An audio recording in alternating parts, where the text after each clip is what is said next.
Olá, tudo bem? Meu nome é Daniel Borda, sou advogado e sou um dos autores do livro Covid-19 e o Direito Brasileiro. Das consequências, as principais consequências que, na minha visão, que a crise do enfrentamento da Covid-19 trouxe para o país foi a revelação de uma série de outras crises estruturais que o Brasil já vivia.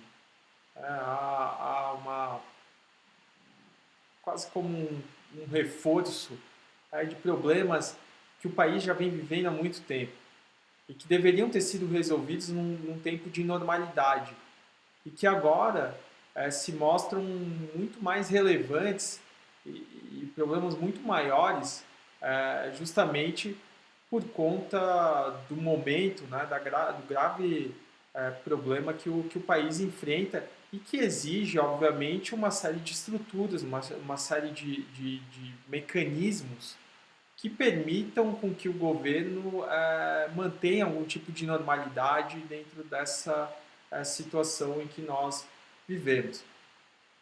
Me parece que uma das grandes crises que foram reveladas foi o problema do transporte, vem sendo o problema do transporte rodoviário, transporte passageiro transporte rodoviário de passageiros. Basicamente, o que se viu desde o início das medidas que impuseram uma série de restrições à liberdade do cidadão, o que se viu foi a imposição por municípios, estados e estados de forma descoordenada de restrições ao transporte coletivo também. Basicamente, o que se viu nesse cenário foi a impossibilidade das empresas que prestam serviço de transporte rodoviário coletivo de acessarem os municípios.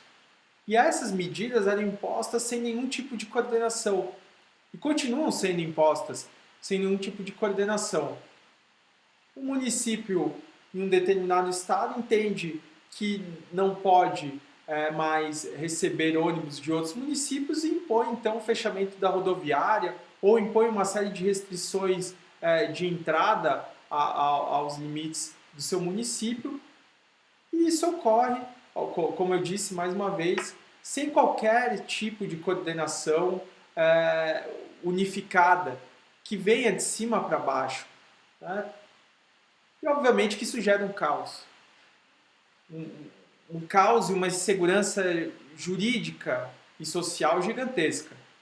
As empresas não sabem como lidar com isso, afinal elas têm a obrigação de prestar o serviço de transporte. O usuário não sabe a quem recorrer para conseguir acessar o transporte e não sabe porque não há uma autoridade que se mostra competente para articular todas as medidas necessárias para que o transporte possa ocorrer, pelo menos para garantir a circulação de mercadorias e de pessoas que exercem atividades essenciais e que dependem do transporte para chegar nos locais em que esses serviços são prestados. Então, eu queria pontuar de início, de partida, exatamente essa questão. Parece que está muito claro uma falta de coordenação, né, das competências constitucionais atribuídas à União, estados e municípios em relação ao transporte rodoviário de passageiros. Não se tem dúvida que esse transporte é um serviço público, né, e que, portanto, exige do Estado algum tipo de regulação diferente daquelas atividades que são prestadas de forma livre, completamente livre, porque são atividades econômicas prestadas no mercado ou em que o nível de regulação é muito menor. Né? E isso ocorre, né, esse tipo de possibilidade dada pela Constituição de que determinada atividade seja muito regulada pelo Estado, isso ocorre para que se atinja uma finalidade, ou seja, para que se garanta a universalidade, a continuidade e a modicidade do serviço de transporte rodoviário.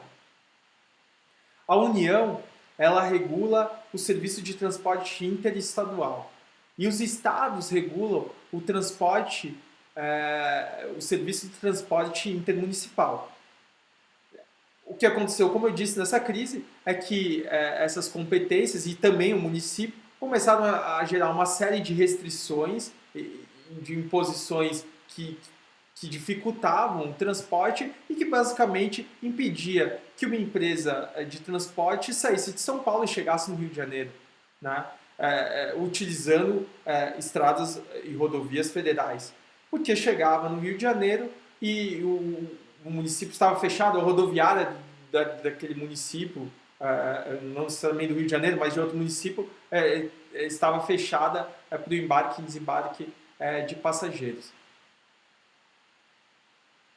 Com o reconhecimento pelo decreto 10.282 de 2020 de que o transporte é um serviço público e que, portanto, um serviço que não pode ser objeto de restrição sem que haja uma análise muito cuidadosa sobre o tipo de restrição que vai ser imposto. Na minha visão, o que a União fez ao decretar essa medida, né, ao reconhecer, ao declarar novamente o transporte como serviço público, foi afirmar que toda política de transporte tem que ser coordenada.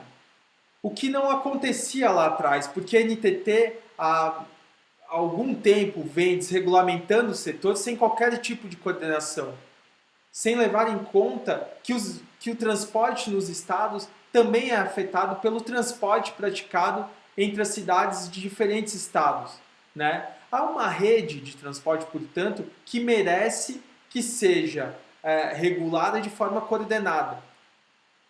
E cabe à NTT, por disposição expressa em sua lei, na lei que a criou, regular esse tipo de serviço de forma coordenada com os estados e municípios. A minha conclusão, a conclusão da minha fala é essa. A Covid revelou um problema estrutural, um problema de coordenação do transporte que deve ser resolvido. Há uma oportunidade de que essa crise, os estados e a União estabeleçam mecanismos de coordenação para a regulação do transporte para que ele seja eficiente. Eu agradeço muito a atenção de todos vocês e desejo muita saúde para todos e cuidado, especialmente cuidado, todos os cuidados devidos para que a gente consiga superar essa crise. Muito obrigado.